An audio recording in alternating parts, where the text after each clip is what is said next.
Le fonctionnaire de la police nationale est loyal envers les institutions républicaines. Il est intègre et impartial. Il ne se départira de sa dignité en aucune circonstance. Il a le respect absolu des personnes, quelle que soit leur nationalité ou leur origine, leur condition sociale ou leur conviction politique, religieuse ou philosophique. Article 7 du Code de déontologie de la police nationale, 1986. L'arrestation d'un mendiant est souvent l'objet d'une forte résistance du peuple de Paris. Les archers de l'hôpital témoignent.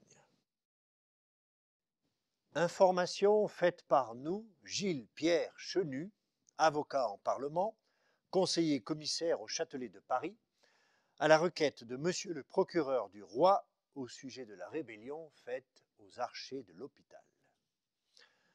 Après serment par lui fait de dire vérité, sieur Claude Roux, brigadier des archers de l'hôpital, dépose que le 15 janvier, présent mois, passant rue Mazarine avec sa brigade et conduisant un mendiant, ils auraient été assaillis par une quantité d'écoliers qui les auraient poursuivis à coups de pierre et de morceaux de bois.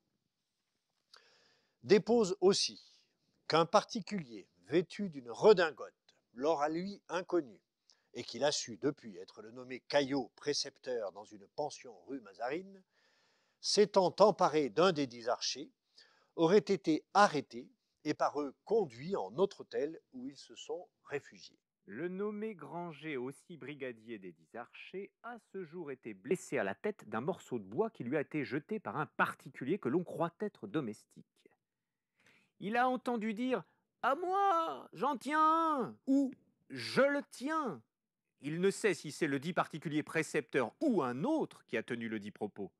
Mais il a depuis entendu dire par le nommé Rigolet, l'un des 10 archers, qu'une fruitière de la dite rue Mazarine aurait dit tout haut devant la populace « Il n'y a qu'à tomber sur ces gueux-là !» Sieur Louis Des, maître perruquier à Paris, demeurant rue Guénégaud, dépose, lui, que le 15 du présent mois, dans la matinée, étant rue Mazarine, il aurait vu plusieurs archers de l'hôpital, ayant l'épée à la main, sur lesquels les écoliers jetaient des pierres et autres choses qu'ils trouvaient sous leurs mains. Qu'il aurait vu aussi l'un des archers courant sur l'un des 10 écoliers qui venait de lui jeter quelque chose. Et ensuite, le dit archer frappé sur la tête d'un autre écolier qui n'avait rien jeté, lui, et était au contraire dans une allée.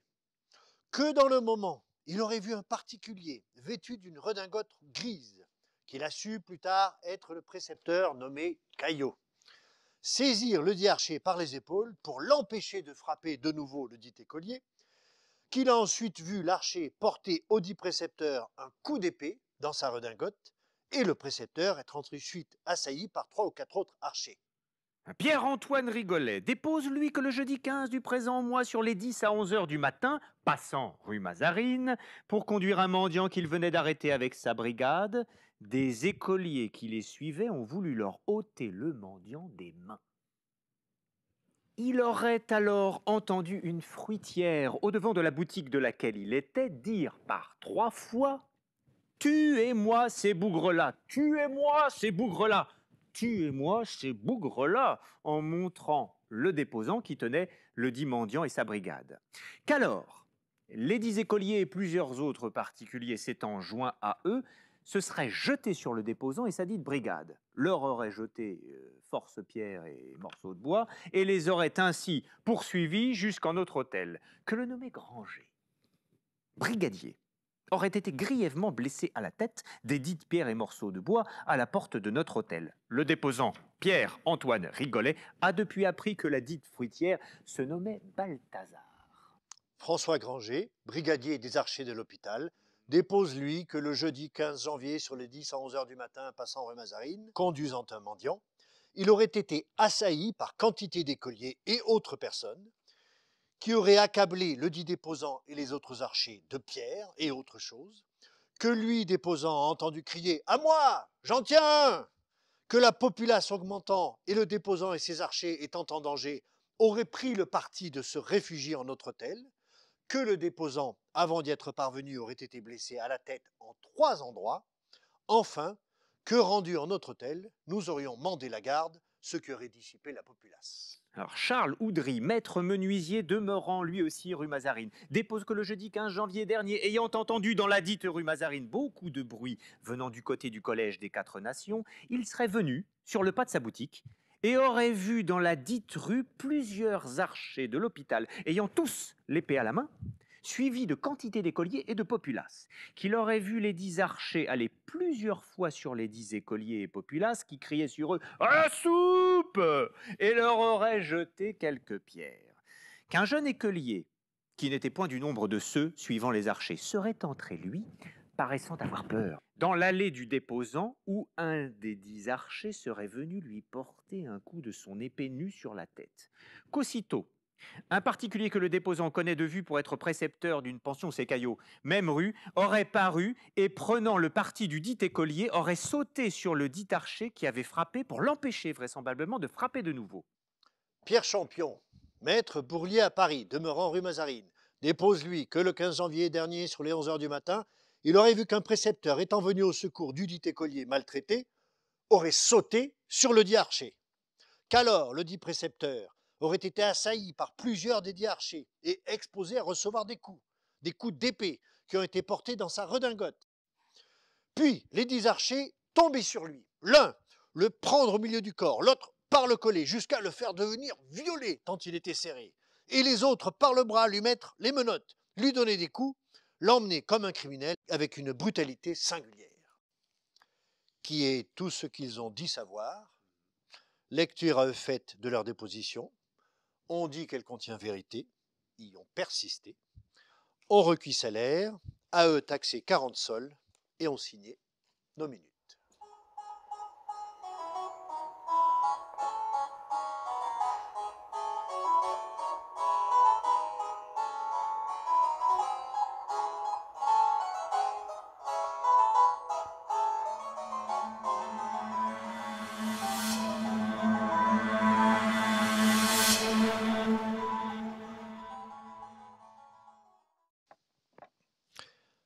D'abord, la nécessité d'un châtiment sans supplice se formule comme un cri du cœur, un cri de la nature indignée.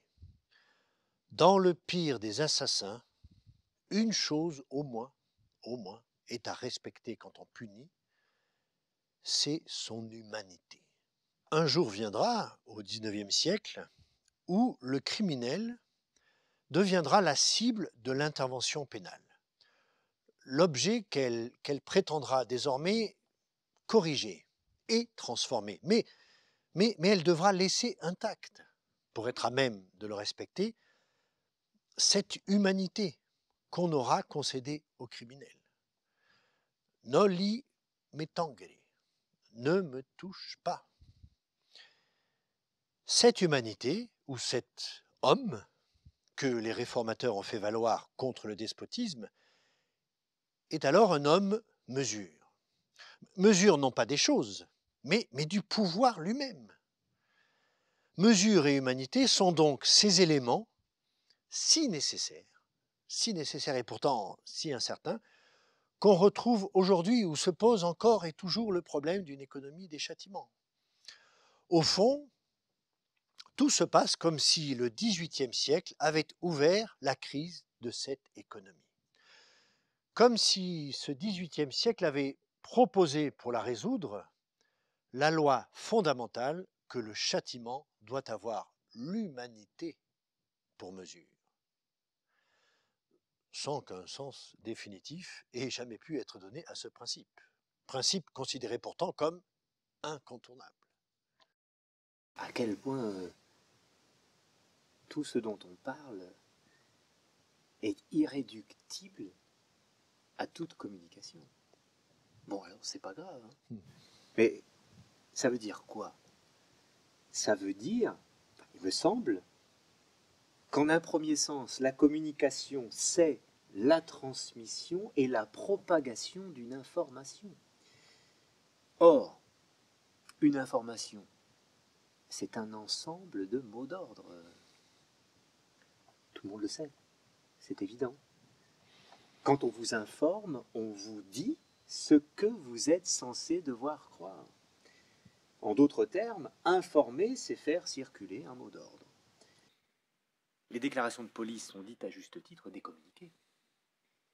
On nous communique de l'information, c'est-à-dire qu'on nous dit ce que nous sommes en état ou en devoir de croire, ce que nous sommes tenus de croire, ou même pas de croire, mais de faire comme si l'on croyait.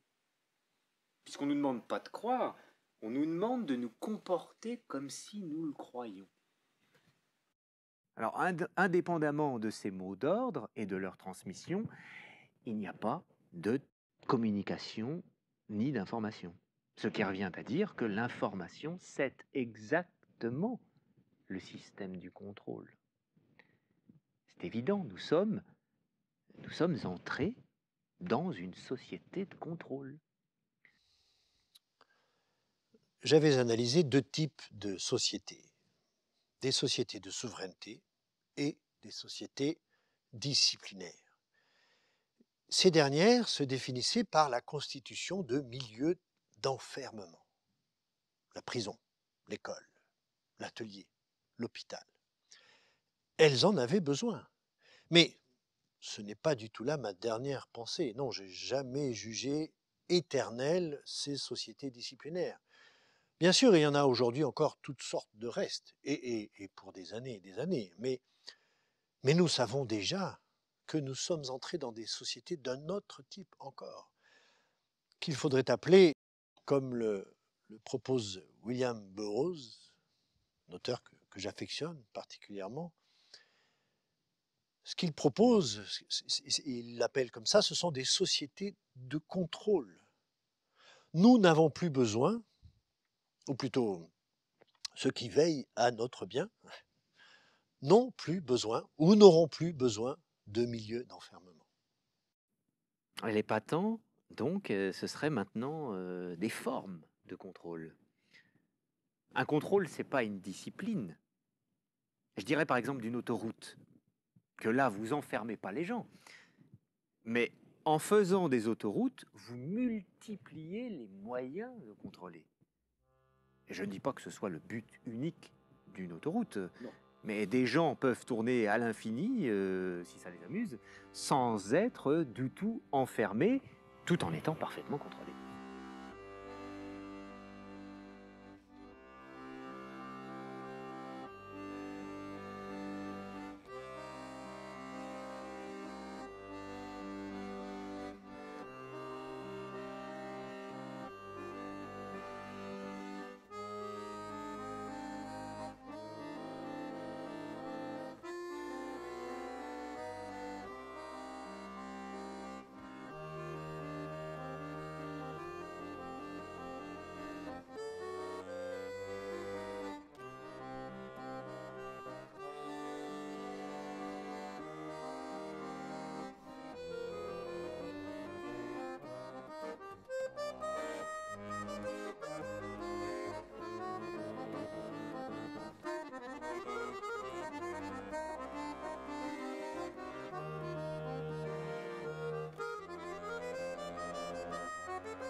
De l'article 24 de la loi sécurité globale à l'article 25 de la loi séparatisme, c'est la même logique prédictive qui est à l'œuvre, la même.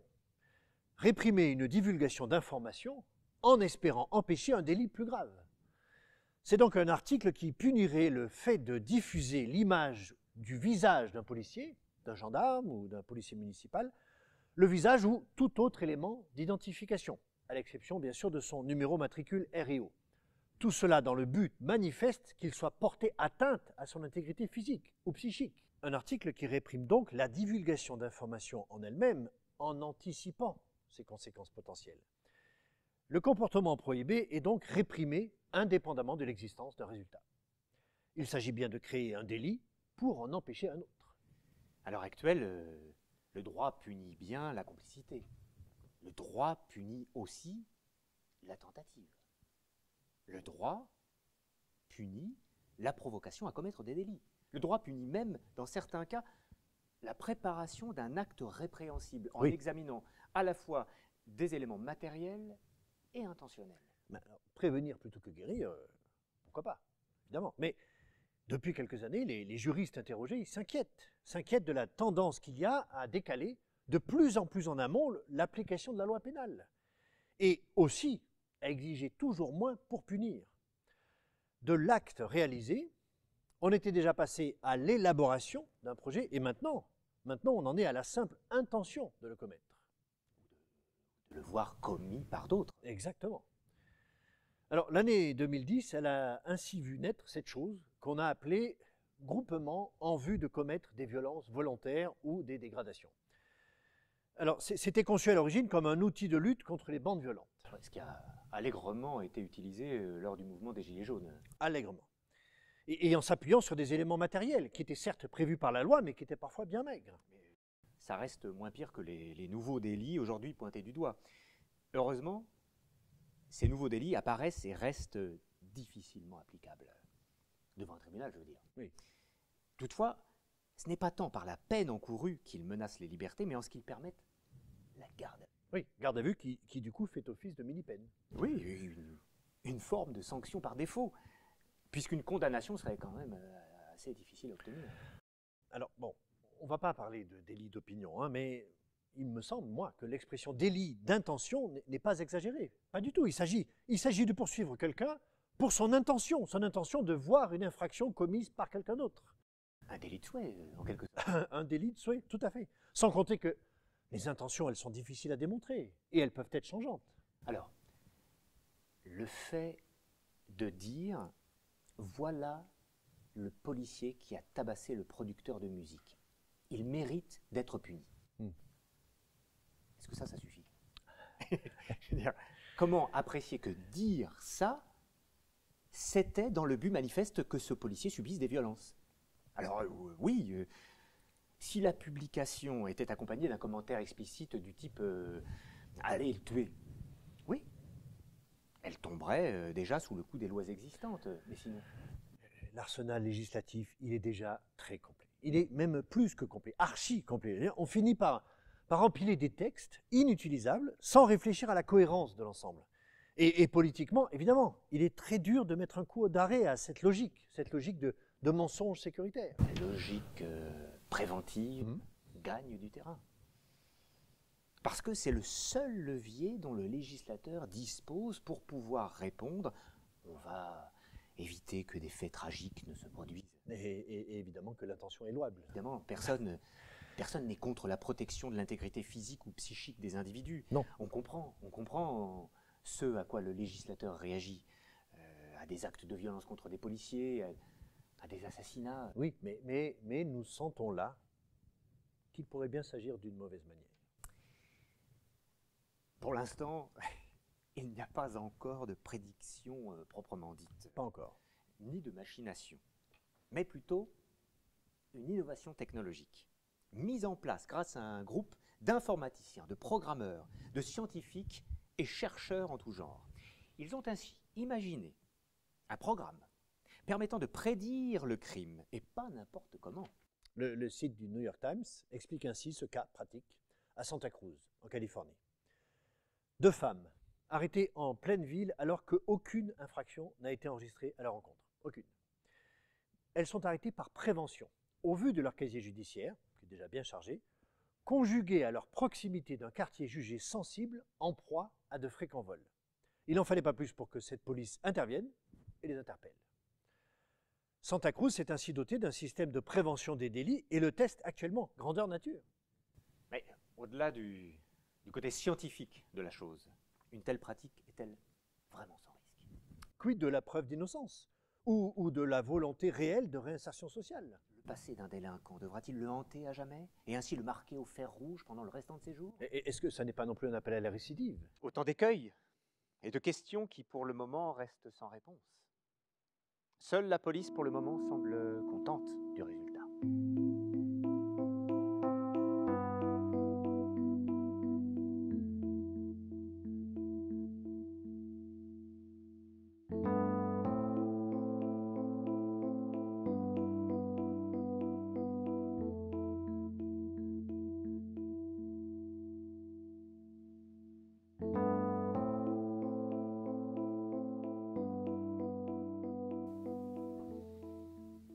Naturellement, le postulat fondamental de pré-crime ne vous est pas inconnu.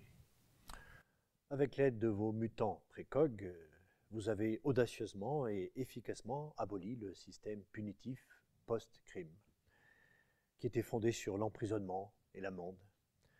Comme nous le savons tous, la perspective du châtiment n'a jamais été très dissuasive et pour les victimes, ma foi, une fois mortes, elles n'en retiraient guère de réconfort. L'inconvénient, du point de vue juridique et inhérent à la méthodologie de pré-crime, ne vous a probablement pas échappé non plus. Nous arrêtons des individus qui n'ont nullement enfreint la loi. Mais qui vont le faire? Justement non, par bonheur. Puisque nous les arrêtons avant qu'ils puissent commettre un quelconque acte de violence. Donc, l'acte criminel proprement dit ne relève strictement que de la métaphysique. C'est nous qui proclamons ces gens coupables. Eux se prétendent éternellement innocents. Et en un sens, ils le sont. Notre société ne connaît plus de crimes graves. Mais nous avons tout de même un camp de détention peuplé de criminels potentiels. Ils franchirent une série de portes et se retrouvèrent dans le bâtiment d'analyse. Devant eux se dressait un immense empilement de machines. Derrière ces machines, 3 mutants qui disparaissaient presque derrière un fouillis de câbles. 3 idiots dont les moindres émissions vocales, aussi aléatoires et incohérentes soient-elles, étaient analysées, comparées, réorganisées sous forme de symboles visuels qui étaient ensuite transcrits sur des cartes perforées. Et toute la journée, les idiots jacassaient, emprisonnés dans des fauteuils à haut dossier. Alors, comment les trouvez-vous? Ce n'est pas très beau à voir. Je n'avais pas imaginé qu'ils étaient à ce point-là difformes. Difformes et attardés. Surtout cette fille-là, Donna. Elle a 45 ans et elle en paraît 10. C'est étonnant, non? Leur don de prémonition absorbe tout le reste. Mais qu'est-ce que ça peut nous faire? Du moment que nous obtenons leur prophétie, ils nous transmettent ce que nous avons besoin de savoir. Eux n'y comprennent rien, mais nous, si. Ils doivent voir très loin dans l'avenir. Non. Leur spectre est assez limité, vous savez. 1, 2 semaines maximum. Et une grande partie des données qu'ils nous fournissent ne nous est d'ailleurs d'aucune utilité, sans aucun rapport avec nos recherches. Nous les communiquons aux organismes intéressés qui, à leur tour, nous en renvoient d'autres. Chaque département de premier plan possède sa propre réserve de précieux singes. Des singes. Ah oui, je comprends. Les 3 singes. Celui qui ne voit pas, celui qui n'entend pas, celui qui ne parle pas. Non, c'est très bien trouvé. C'est surtout très approprié. La plupart des cartes et des noms ne prédisent que des délits mineurs, des vols, des fraudes fiscales, des agressions, des chantages. Comme vous savez certainement, pré-crime a réduit la criminalité de 99,8%. Le meurtre ou la trahison sont devenus très rares, puisque le coupable sait que nous allons l'enfermer en camp de détention 1 semaine avant qu'il puisse commettre son crime. Et à quand remonte le dernier assassinat? 5 ans. Et qu'est-ce qui l'a rendu possible? Le criminel, tout simplement, nous a échappé. C'est idiot, nous avions son nom et même tous les détails du crime, y compris l'identité de la victime. Après tout, nous ne pouvons pas tous les attraper. Un seul meurtre en 5 ans, il y a de quoi être fier. C'est un score impressionnant. Mais j'en suis fier. Quand j'ai mis au point le principe de base, il y a de ça 30 ans, à l'époque où certains n'y voyaient que leur profit personnel, en se concentrant exclusivement sur le marché boursier, eh bien moi, j'ai entrevu tout l'intérêt légal de la chose, son immense valeur sociale. C'est une lourde responsabilité. En effet. Si nous laissons un criminel s'échapper, comme il y a 5 ans, nous avons la perte d'une vie humaine sur la conscience. Nous sommes seuls responsables. Une erreur, une seule erreur de notre part, et quelqu'un meurt. C'est un service public.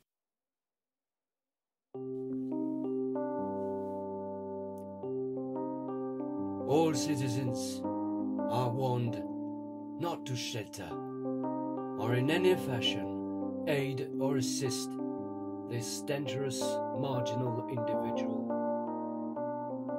The extraordinary circumstance of an escaped criminal at liberty and in a position to commit an act of violence is unique in modern times. All citizens are hereby notified that legal statutes still in force implicate any